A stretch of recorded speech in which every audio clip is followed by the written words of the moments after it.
Hey guys, welcome back to another episode of 1 Minute Breakdowns, where I break down this upcoming card, each fight in a minute or less.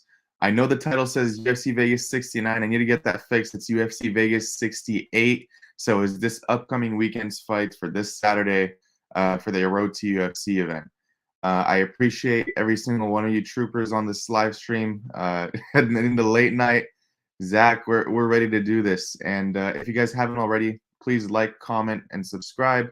This does help out the channel a lot, and we've been growing at a steady pace, and I'm pretty happy. And I appreciate everyone that supports the channel, supports the bets on Twitter and whatnot.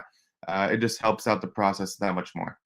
But I say let's get right into this thing. First fight up, we have Taira going up against Jesus Aguilar. Jesus Aguilar is known to be more of a guillotine specialist, and we've seen how that turns out in the UFC. Simon Oliveira, not the best showing last time out, and didn't really put too much to offer. And I don't think Jesus Aguilar is going to give anything more to offer for Tatsuro Taira. Taira is going to probably run through this guy. I mean, the odds indicate so. Minus 1,000 is hard to give someone who's only on his third UFC fight, but it just shows that there's levels to this game. Jesus Aguilar there's a big skill gap between him and Taira here, and I think Taira is going to be able to get it done inside the distance. I'm going to call it a round 2 ground and pound TKO. So I think that fight doesn't really deserve too much of a breakdown, so we'll go on to the next one. And next up, we have a much better fight here. We have Jung Park going up against Dennis Tullian. Dennis is going to be the bigger fighter here. He's 6'1" compared to Park's 5'10", and then he has a 77-inch reach compared to the 73-inch reach for Park. Here's the thing: Park is a solid striker, great durability and cardio, which is something that you need to have against a guy like Tullian. Dennis Tullian is a guy that throws everything and every punch and tends to gas out towards the middle of the second round, and you can't do that against Jung Park. If he does not get the early finish against Park, I see Park either getting a late finish himself or winning this fight by decision. I don't think Tullian has a decision equity at all. So if you want to play Dennis, you have to look for some sort of finish-only prop. Very good power puncher. I don't really rate his boxing too highly because it's a lot of looping shots, and obviously when you're swinging haymakers, they're not going to be all that accurate. So I have to go with the guy in Park, who I know also will be utilizing the grappling, or at least will try to. And going against someone in Dennis who has pretty poor takedown defense, although he's faced 2 of the better middleweights that take people down. It's still not something promising. So I have to go with Jung Park here. I haven't had a bet on him placed yet, but I am very, very close. But on to this next fight, which I'm sure everyone's excited to see. We have Ji-Yeon Kim against Mandy Bum. Mandy Bum is back. I'm just gonna break this down. Kim has solid distance control, but likes to punch air. Her accuracy is pretty terrible. She throws a lot of volume, and she can use her cardio. As long as she's able to land these shots, I think she runs through Mandy Bum. Bum has solid 1s and 2s, but very low volume. This girl, you have to beg her to swing in a fight. It's as if she doesn't know that she's fighting. She's not trying to win. And this fight will likely play on the feet. Kim is a much better striker, in my opinion, if you're going to compare the two. And Kim impressed me the most against Cachoeira, even though she punched the air about 1,000,000 times. She was relentless, and she comes at you. So I thought I was going to have a bet on Ji-Yeon Kim here. And then I look at the odds, and it's minus 280 for Ji-Yeon Kim. I'm like, are you smoking crack? I will not be betting this fight. And I hope you guys don't either, or else I'm going to have to tell Uncle Weezy, because this fight is horrible. But yeah, I expect Kim to win by decision. Next up, we have Hyun-Sung Park against Sunguk Choi. Both of these fighters, this is going to be the first fight for the Road to UFC series in this card. And I'm pretty excited for a couple of them, this is being one of them. Hyun-Sung Park, he has decent striking, great jab down the middle, and decent wrestling with a solid gas tank. He's good with the choke series. I rate his guillotine and his rear naked chokes pretty well. He's a good grappler. Choi is just a much better striker, in my opinion, and much better minute winner. And the one thing I like about Choi's striking game is that he likes to utilize his feints a lot. And when you have someone a little bit earlier on in his career when they're utilizing the feints and it looks like they're effective, and you're the one pressuring, it will work to your advantage. And the one thing I noticed in Park's tape is that he does not like being pressured. And Choi is the fighter that will pressure you. He will walk him down. He'll utilize the feints, and he'll utilize his solid leg kicks and body kicks. Good cardio, which helps him push the pace, so we don't fear for him to gas. And Choi is the underdog here, coming in at around an average market price of plus 170. I do have a 0.75 unit bet on Sunguk Choi here, and I'm looking to ride with my guy, and I think he wins this fight by decision. The finish equity in this fight is more on Hyun-Sung Park's side, but I think Choi can stay out of danger here. I just want to give a shout out to everyone in the chat before we go to the next one. You know what? NFL was pretty good for me. I can't lie. The Eagles came through. And then, yep, looked terrible in the Contender Series. Jesus Aguilar. Kim KO, interesting take. Parlaying Kim up like I did with Josiani. Oh man, your heart's gonna be palpitating for that one, my brother KRX. Ice Viking, what's up, my guy? Thanks for joining in. If you guys haven't already, please like and comment on the video. If you haven't already, please subscribe. Helps me out a lot. But without further ado, let's go on to the next fight. And this one is going to be a banger because we have a really good prospect here in Rinya Nakamura going up against Toshiomi Kazama. I'm pretty proud about how I'm pronouncing these names, so let's go. All jokes aside, Rinya Nakamura has good grappling and wrestling and has some very underrated power. Big finisher here, which kind of gives you the take on why he's a big heavy favorite at minus 450 here. I think he's going to be able to take Toshiomi Kazama down at will and probably finish him on the mat. I think Nakamura inside the distance is a solid bet. Both fighters have really good top game and a gas tank that no other fighter on this card has. They don't seem to get tired, but I like Nakamura. I like the under 2.5. As long as his fight can stay on the feet, I think it finishes a lot quicker than on the mat because Kazama isn't that bad of a grappler, but Nakamura likely will finish this pretty quickly. So give me Rinya Nakamura. Not much of a breakdown here because it's pretty binary to me, or not even binary. I think Nakamura is going to win no matter what. Just depends on which method. Kind of like a Almeida situation. But on to the next fight. We have Zai going against Jung Young Lee. And then just for the sake of clarity here, I'm going to call him Za, and then I'm going to call him Lee. So just so it's a little bit clear. Za is a solid striker. I like his 1-2s. And he likes to mix in the leg kicks and the combos. And I like how he extends his combos with the leg kicks. So he's good at mixing up the strikes. Lee is more of a counter striker. Striking defense, though, is next level, and he's not afraid to get into the pocket, which comes to his advantage because he has the power advantage here. He's had multiple knockouts, 3 knockouts in his career, 6 finishes in total with 3 submissions. And as I mentioned, huge power. I got to go with Lee on this one. Inside the distance, right now, Lee is market priced around minus 230 to 220. And yeah, the big KO power is going to help Lee.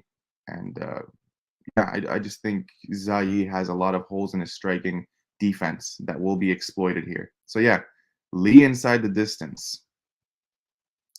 Next up, I think that this is the best fight on the road to UFC series, and we have in my opinion, a clear side. We have Anshul Jubilee going up against Jeka Saragi. Both these fighters are lined near even. The lines are pushing a little bit more towards Anshul Jubilee right now, and for good reason. Jubilee is an all right striker. I'm not gonna harp about his striking too much because it's not the best, but his grappling is pretty good. Really good sweeps and really good sprawls. Will hunt the sub. Saragi, in my opinion, is the better striker in the matchup. More volume, throws better leg kicks, has a solid chin. But the one issue with Jeka Saragi's game is that his takedown defense is awful, and he allows a lot of control time. And I think Anshul Jubilee is going to be able to get off on his grappling whenever he wants here. And I think this is going to let him win a decision. At minus 110, I had to take a stab. I have 1.65 units on Anshul Jubilee here. Jubilee decision is my prediction. I think he's just gonna drown Jekka with the top game.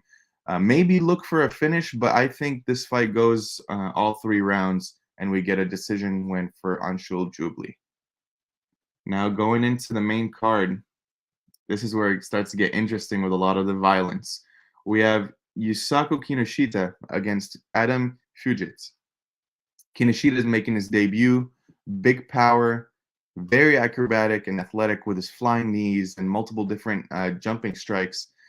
Good boxing, and his slip counters are insane. His finish in the Contender Series where he slipped and countered left was a thing of beauty, and his power is just off the charts. Very talented striker, good takedown defense, but poor grappler. Adam Fujita, on the other hand, is talented, not as sharp on the feet, but his grappling is decent. I think the fight may get a little close if he imposes well with the grappling and finds some success early. But I feel like any which way, Kinashida is going to get this TKO or KO win. Probably, I'm going to say in round 2, maybe round 1 will be a little bit of a feeling out process. But if you guys have seen Kinashida fight, he's very aggressive and he will hunt you down. So I love the under 2.5 here. I already locked that in as a bet. I love the violence with both of these guys combining for an 83% finish rate. I love this fight. And man, I'm not gonna diss, or I'm not gonna talk pretty low about Adam Fujita. He's a decent fighter. I remember watching the fight against Solomon Renfro where he was a plus 400 underdog, and he got the first round knockout there. He has very underrated kicks. He literally just harped off on 3 head kicks against Solomon Renfro back to back to back, and he just couldn't pick up on it, and that's what led to the knockout. This is going to be a fun fight, so please don't miss it. And you guys heard it from the GOAT himself, Uncle Weezy. If you guys haven't taken a look at Uncle Weezy's work, especially on Stat Diggers, please do. I love these guys. But I say let's move on to the next fight. Official prediction, Yusaku Kinashida inside the distance, under 2.5. But yeah, let's go on to the next fight. Next fight, we have the return of the Korean Superboy, Dooho Choi, going up against Kyle Nelson. Dooho Choi has been out of the octagon for quite some time now. He's an excellent fundamental boxer, in my opinion. 90% boxing, though. Very few kicks. Grappling game is pretty much non-existent with him, but has a lot of power. The one thing that he struggles with is the head movement, poor striking defense, and he gets hit a lot.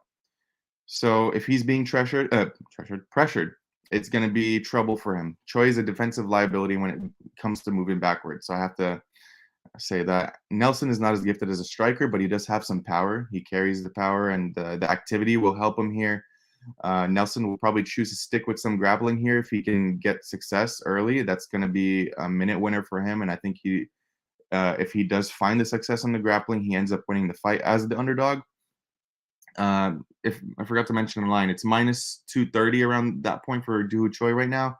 Nelson is around a plus 190 underdog, plus 180 depending on where you're looking.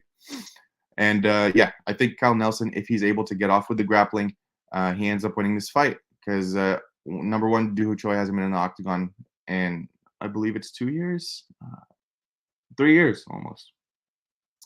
And he's never been known for his grappling. And I think whenever it comes to a big layoff like that, you have to have some sort of ring rust. I'll tell you first, when I was out of the gym for like 2-3 months due to an injury, I got in there and I got my ass beat. So it takes some time to get used to being back in the octagon, I'm pretty sure. So the rust is going to be an issue. I have to take the dog if I were to choose a side, but the under 2.5 is my favorite pick in this fight. And I already locked that in as well for 1.5 units to win 1 unit. I know I missed the early line, but I do think this fight finishes in the first or second round. So give me the under 2.5. Next up, we have Marcin Tybura going up against Blagoy Ivanov, the man who survived a beating, Blagoy Ivanov. And Tybura is the favorite here. Market around minus 170 to minus 160 at the moment. Here's the thing in this fight. Tybura is excellent in the clinch and is a decent grappler, but not the best striker in my opinion, although it's improved from his early days in the UFC, I have to say. Ivanov is one of the most durable fighters in the division, so I don't think Tybura is going to get a finish. Ivanov is a great striker, but lacks the power as well. He'll likely outstrike Tybura at distance, but I think Tybura is going to try and keep this along the fence, keep this in the clinch, using the dirty boxing. And at some point, he's just going to try and take him down repeatedly until he gets to the ground. And I do see that Tybura, I do think he gets a success and finds success with the grappling. So I have to favor him here. But this fight, I don't want any part in it, to be honest with you. It's tough because on one point, like I think Ivanov can survive the early takedowns, but I wonder how Tybura is going to look with his cardio later on in the fight. Against Romanov, he looked pretty decent towards the later rounds. So not the clearest of breakdowns for me on this one, but I have to stay away from either side. If I were like begged to choose, it would have to be Marcin Tybura. Next up, we have the co-main event. Down Jung going up against Devin Clark. Down Jung is the favorite here around minus 220 market wide. You can find Devin Clark around plus 190 to plus 180. Down Jung is a great kickboxer who's dangerous at range. We all know he has big power. He will be the larger fighter here. Great distance management as well, which is going to serve him well against a guy like Devin Clark. This is pretty much a kickboxer versus wrestler matchup, if you wanted to break it down in simple terms. Clark is a wrestler through and through. If he can take Jung down over and over again, he'll likely win this fight via decision. I don't see it happening, though. I think Jung is going to outstrike Clark and will likely KO him in the second round or first. Who knows? I just think the distance management of Down Jung is elite. And if he's able to fend him off from the takedowns, I mean, I don't see how Devin Clark wins. You have a pretty big height discrepancy here at 4 inches, 6'4" to 6 foot, and then the reach disadvantage 3.5 inches. So give me Down Jung. I think he gets the finish here. And last but not least, we have the main event: Derek Lewis going up against Sergey Spivak. This fight has been rebooked. Obviously, it was supposed to happen a couple of months ago, but Lewis had the hospitalization, the illness. Sergey Spivak's line is still around the same amount as 200. And if you heard my breakdowns earlier on for this fight, it's not going to change. I think Spivak runs away with this one. He's likely going to take him down and finish him on the mat, in my opinion, whether it's in round 1 or round 2. I think it ends early. Lewis just has that known grappling liability, which plays right into Spivak's game plan. Lewis is probably going to survive the first takedown or 2 takedowns and defend them. But I think what Spivak's going to do is going to use a dirty boxing against the cage. And after those first 2 failed attempts for the takedowns, Lewis will probably gas. And I think Spivak will then be able to take him down on that 3rd or 4th attempt and either sub him or TKO on the floor. Lewis has lost via knockout. I believe it's his last 2 fights, yeah. And it's not a good look going up in age at 37. Having that chin liability starting to show up more often than not. I think probably Spivak will win by TKO here, even though he's a better grappler. People probably know him more for his submission skills. And yeah, I think he'll just tire out Lewis in the clinch, take him down when he's huffing and puffing over and over again until he's able to find the finishing blow or the arm bars or submission, whatever submission he wants. But yeah, guys, that is the breakdowns. That was 19 minutes, and we have 1, 2, 3, 4, 5, 6, 7, 8, 9, 10, 11. So just over a minute per fight, I want to say. We did have a couple of minutes before just to reintroduce the show. Let's check the chat out. Nice. I have that same bet right there, but you got better odds than I do. Lee inside the distance is something that I will be looking for sure. I think he will be the one that wins this fight, and I think it will be by knockout. Uncle Weezy, as always, I appreciate you showing up in the chat. Dab Father, Ice Viking. Yeah, yes, sir. We have the whole gang here for the late night breakdown. Not touching this fight, so hard to know how Choi is going to look after 3 years off. Another banger, though. Yeah, I completely agree. And the one thing I have an issue with is the big layoff, or else I would have been a little bit more fond of the Choi side, just because Kyle Nelson isn't that great either. But when you give me someone with such a huge chin liability, like I'm almost tempted to take Kyle Nelson, but I'll happily stick with under 2.5 here. People's main event. I'm assuming you were talking about the Tybura Ivanov fight. What else would be a people's main event than a sloppy heavyweight fight that is predicted to go to decision? A heavyweight fight predicted to go to decision. Like, how often do you see that? It's nuts. But guys, I appreciate you all being active in the chat. This is probably one of the more active chats that we've had in a while, so I appreciate it. Maybe I'll start doing these every Sunday night, late night, if you guys think that's a better timing, and we'll stick to that schedule around the same time, 10:30 Pacific. It's probably when's best for me too. But if you haven't already, please like, comment, and subscribe. It supports the channel a lot, and I appreciate it. But in simple terms, let's get this shmoney, and I'll see you. Let's get this.